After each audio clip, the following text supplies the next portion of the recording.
weighed in at 194. Imani Lee at a whopping 330 pounds. Imani Lee is the fourth 300-plus pound fighter in the last 5 opponents that Minowa has faced. That is amazing. 3 5-minute rounds, no extra round in the case of a draw.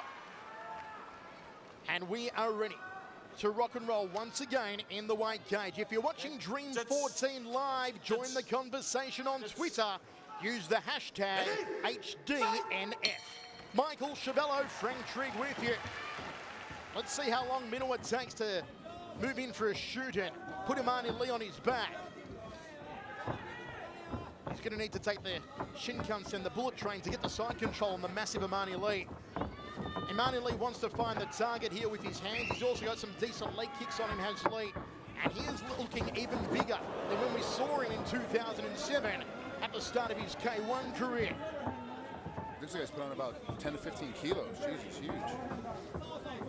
Remember too, with this difference in weight, there's also if Lee gets Minowaman down to the ground, he can't stop or kick him in the head at all because of the weight difference. So the rules are a little bit different for this one fight. Just look at the size difference here. Look at the girth of Imani Lee. When he backs up, if you listen closely, you can hear a beeping sound.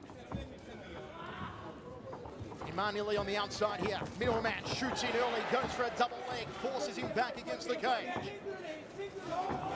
down they go to the canvas. Minowa inside the half guard. 10, 15 seconds, you think, before he... Stopwatch is out, Frank. Once he gets that head out, he's sitting back for a heel hook for sure. He'll pop it out like a champagne cork in a moment. Lee's just holding on for dear life because he knows he's in a really bad predicament. He's really spaced out. He's caught against the cage. There's no space to go. Minowa, who has submitted 17 opponents with leg blocks, including 3 of his last 4. He's beaten so many giants like Butterbean, Bob Sapp, Sokaju, Hongman Choi, Giant Silver. As you guys take a look at that cage right there, the cage isn't a real metal cage like we used to see in America. This one is actually a tuna net. So it's a little bit different. It's a little bit softer, but if you get pushed up against it, it's a lot more abrasive than actual metal cage. And if you look closely there, Frank, you can still see some fish scales just dangling in the mesh. The cries of 1,000 dolphins. Still stuck inside half guard here, Minowa. We're 2 minutes down in the opening round. Minowa gets a couple of shots off the left hand to the upper right rib cage of Imani Lee, but no real starch behind them. Right in front of our commentary position is a bigger than usual paparazzi contingent, I must say, here tonight. The cage is surrounded by photographers on all sides. Minowa, and you saw Imani Lee wanted to get back to his feet, but Minowa was straight on top of him. Back inside the half guard again, the Super Hulk champion. Oh, they try and go to town on that far arm now. Look for a Kimura here on Imani Lee. He's changing it up. Usually right now in this position, he forces into a knee bar, into a heel hook. He's actually changing up his game a little bit and looking for a Kimura. This could be the early signs of trouble, Frank. He's got to get his hand on his own wrist. He's got to get his right hand attached to his own wrist to be able to finish this. Lee's got a really long arm, plus he's super strong in the comparison of weight. Nice little peppering left hand to the jawline there from Minowaman. Gives up on that far arm. Puts the forearm across the esophagus here of Imani Lee with under 2 minutes remaining in the first round, set for 3 by 5.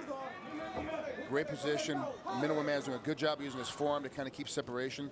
That guy's holding on as hard as he can. Lee's trying to hold on. As you see, every time he pushes on his chin, it breaks his grip and allows Minowaman to move a little bit. He's got to move a little bit more to get to a better spot, but doing really well this time.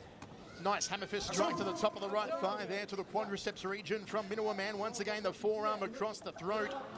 Now gets a little bit more posture. Imani Lee tries to pull Minowa down to his chest.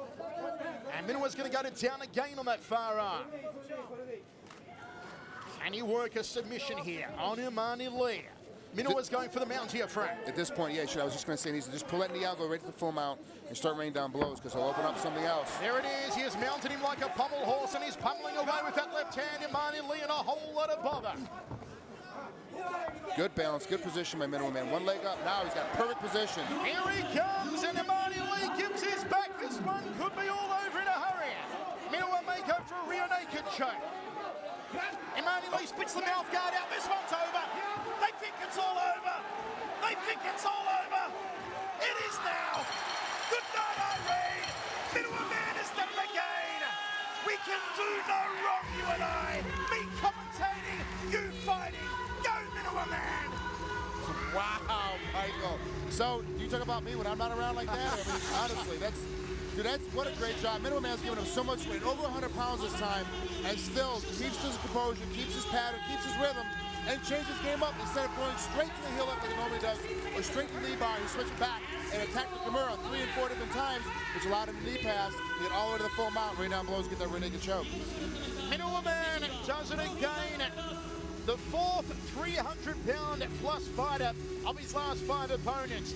That said, Frank, and we were talking about this earlier on backstage, I would now really like to see Dream match Minowa with some quality opponents. I don't want to see them to give him any more giants who are